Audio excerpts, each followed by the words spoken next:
Welcome to மாயா பஜார். நிர்மலா கஜேந்திரன். இன்றைக்கு நாம் பார்க்கும் ரெசிபி வெண்டைக்காய் சாம்பார். துவரம்பருப்பை மண் சட்டியில் வேக வச்சு கடைஞ்சி வச்சுருக்கேன். வெண்டைக்காய் சாம்பாருக்கு நம்ம வெண்டைக்காயை தனியாக ஃப்ரை பண்ணி எடுத்துக்குவோம். அப்போ தான் நமக்கு வழுவழுப்பு இல்லாமல் இருக்கும், டேஸ்ட்டாகவும் இருக்கும் சாம்பார். கடாயில் 2 டீஸ்பூன் நல்லெண்ணெய் விட்டுருக்கேன். சின்ன வெங்காயம் 10 ரெண்டாக போட்டிருக்கேன்.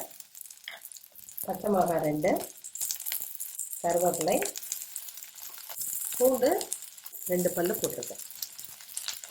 வெண்டைக்காய் 10 கழுவி கட் பண்ணி வச்சுருக்கேன். இதை நல்லா ஃப்ரை பண்ணிடணும்.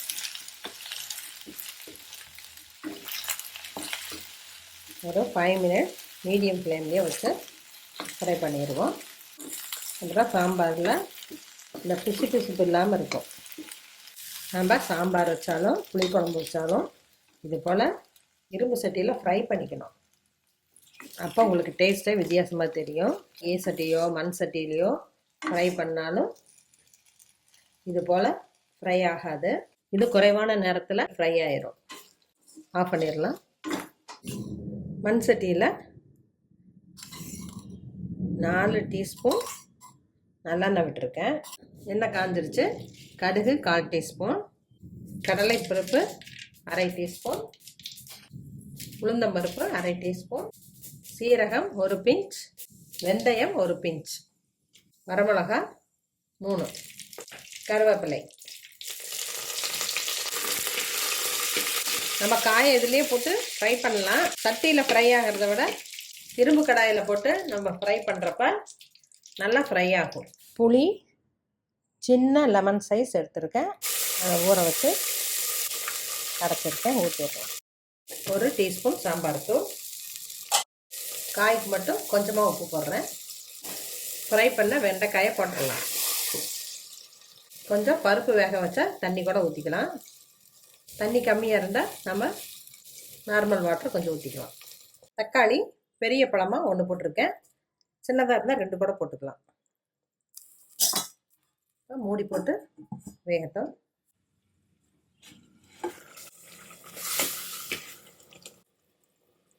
காய் வெந்துருச்சு. கடைஞ்சி வச்ச பருப்பை ஊற்றிடலாம்.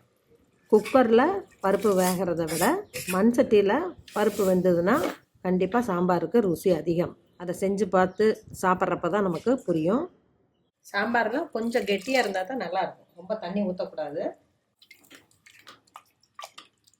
முக்கியமாக வெண்டைக்காய் சாம்பார் வச்சா ரொம்ப டேஸ்ட்டாக இருக்கும்.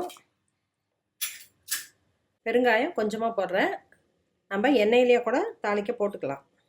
கடைசியாக போட்டாலும் நல்ல மணமாக இருக்கும். இந்த கன்சிஸ்டன்சி இருக்கணும். இப்போ 1 கொதி வந்தோன்னா ஆஃப் பண்ணிடலாம். பருப்பை ஊற்றிட்டு ரொம்ப கொதிக்க வைக்கக்கூடாது. 1 நிமிஷம் கொதிக்கிட்டோம். இப்போ சாம்பார் கொதிச்சிருச்சு. கொத்தமல்லி இலை போடுவோம். கொஞ்சமாக தேங்காய் துருவல் போடுவோம். சில சாம்பாருக்கு மட்டும்தான் தேங்காய் பூ போடுவோம். வெண்டைக்காய் சாம்பார், நீர் பூசணிக்காய் சாம்பார், இதுக்கெல்லாம் கொஞ்சம் போட்டு இறக்குனா நல்லாயிருக்கும். ஸ்டவ் ஆஃப் பண்ணிடுறேன். வெண்டைக்காய் சாம்பார் ரெடி ஆயிடுச்சு. இது சுடுசாதத்தில் சாப்பிட்றப்ப அற்புதமாக இருக்கும். ஆக்சுவலாக வெண்டைக்காயெல்லாம் புளிக்குழம்பு தான் அதிகம் வைப்பாங்க. ஆனால் சாம்பார் செஞ்சு பாருங்கள், ரொம்ப டேஸ்ட்டாக இருக்கும். குழந்தைகளுக்கும் டிஃப்ரெண்ட்டாக இருக்கும். இட்லி, தோசை எல்லாத்துக்குமே நல்லாயிருக்கும். செஞ்சு பாருங்கள், சாப்பிட்டு பாருங்கள். பிடிச்சிருந்தால் சப்ஸ்கிரைப் பண்ணுங்கள், ஷேர் பண்ணுங்கள். தேங்க்யூ.